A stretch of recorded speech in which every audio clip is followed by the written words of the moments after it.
laugh at. Dude, out of all the information that's getting disclosed, supposedly this administration, what do you have the least faith that we're going to come to Epstein, a conclusion? for sure. Epstein. And I think it's because of Israel. I Really? think that because when you really dig into Epstein, his entire network was Israel. It was clearly like Ehud Barak was the ex-prime minister and the ex-head of Israeli intelligence. Leslie Wexner was one of the most powerful pro-Israeli philanthropists. The whole organization was Israel.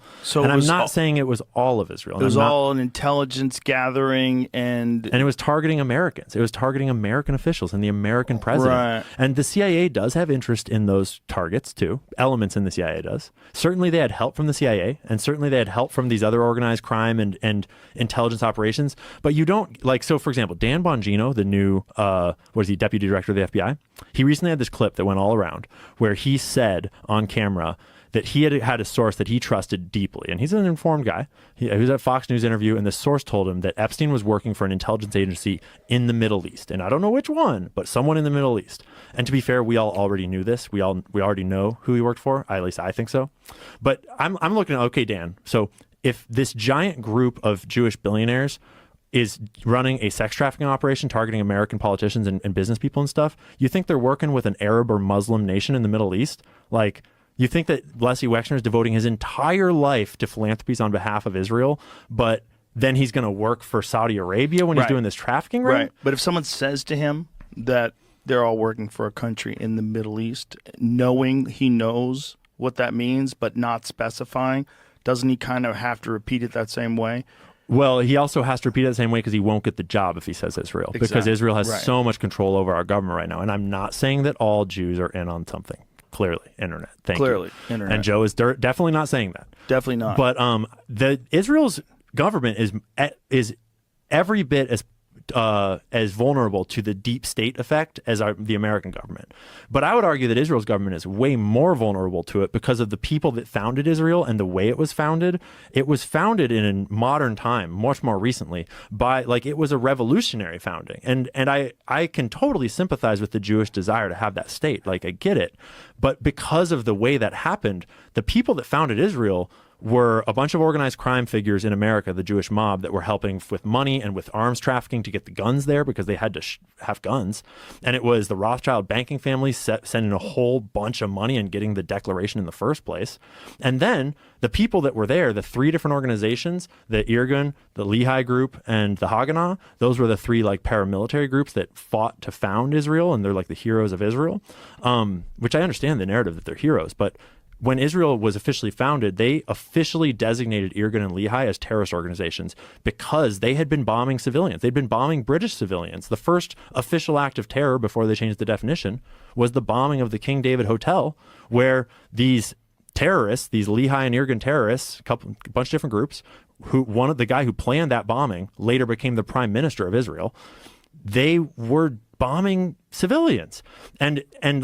So when those are the groups that are fighting to found that nation, even if all the Jews there are wonderful people, the leadership is inherently composed of these people that have been... What we're seeing now is we're seeing clearly who is above the law. There are people that can do whatever the fuck they want. We're seeing it now. It used to be a myth, conspiracy theory, but we're seeing it now. Who is above the law? With all this is going on with Epstein and all that, and we're seeing how the media is backing them up too. How interesting is that?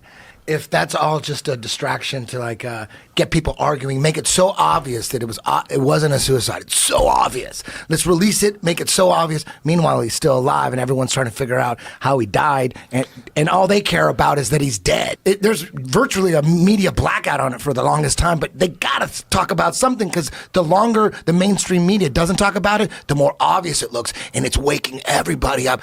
You know how many people who are super anti-conspiracy theorists, they're all into Epstein now. It's like when 9/11 happened, that woke up a lot of people. 9/11 woke people up. A lot of people say, well, it started with 9/11. A lot of people are going to say it started with Jeffrey Epstein. People that hate conspiracy theorists are all into it. They're all, Michael Shermer. I'm so balls deep, and there's a guy on YouTube who every day he puts out, all he does is, he's written books on gangsters and all that, and every day he puts out a Epstein video, an update, and he just goes deeper and deeper and deeper. His name is Sean Atwood. What's the update every day, though? Dude, It would take me 2 hours to go into. It's really all about Ghislaine Maxwell's father. He was the one who was originally doing what Epstein was doing. Epstein started banging Ghislaine. She takes him. She goes, you know what? You're going to take over the family business. The family business is not just blackmailing the elite. That's a part of it. But a big part of it, right? You know a big part of it, dude. Her father, he's the one. Robert Maxwell. That guy was dude.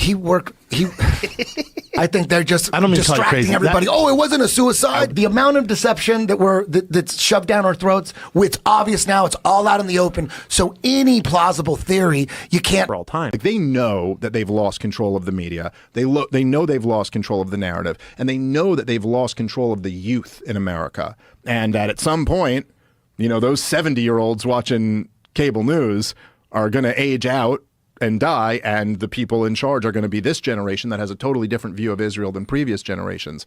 They know that, but then the question becomes like, what do you do with that information? And so I think that there is a part of Netanyahu and the Israeli war cabinet and the Israeli government who are looking at this and going, all right, so we got like 10 more years of this relationship. We got like 10 more years of where the U.S. has our back and we can do whatever we want. And so you could see where the conclusion from that might be, we got to go for it now.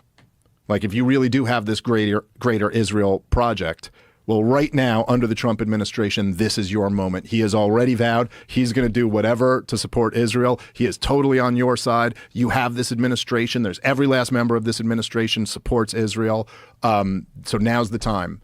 Annex Gaza and the West Bank, and parts of Syria too, and whatever else they want to do.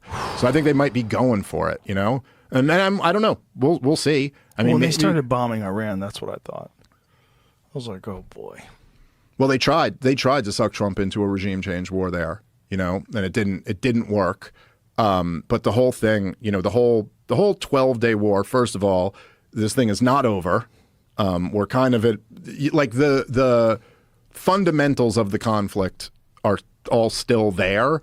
And in fact, I think there was just a few days ago, like there were a couple like Israeli spokesmen who were already signaling like, we may have to go, see about this again. Netanyahu himself said when him and Trump met in the White House, and it was a really fascinating moment, which, I'm not trying to make too much of, but it was pretty hilarious in a way, like a little microcosm, where they asked Donald Trump at one point, they go, so is that it with Iran? Like, is the war continuing or is it over? And he goes, well, I don't really want to see it continue, but maybe that's a better question for Bibi. And you're like, what? Wait, what? I'm sorry. You're like, well, my boss is right here, so you might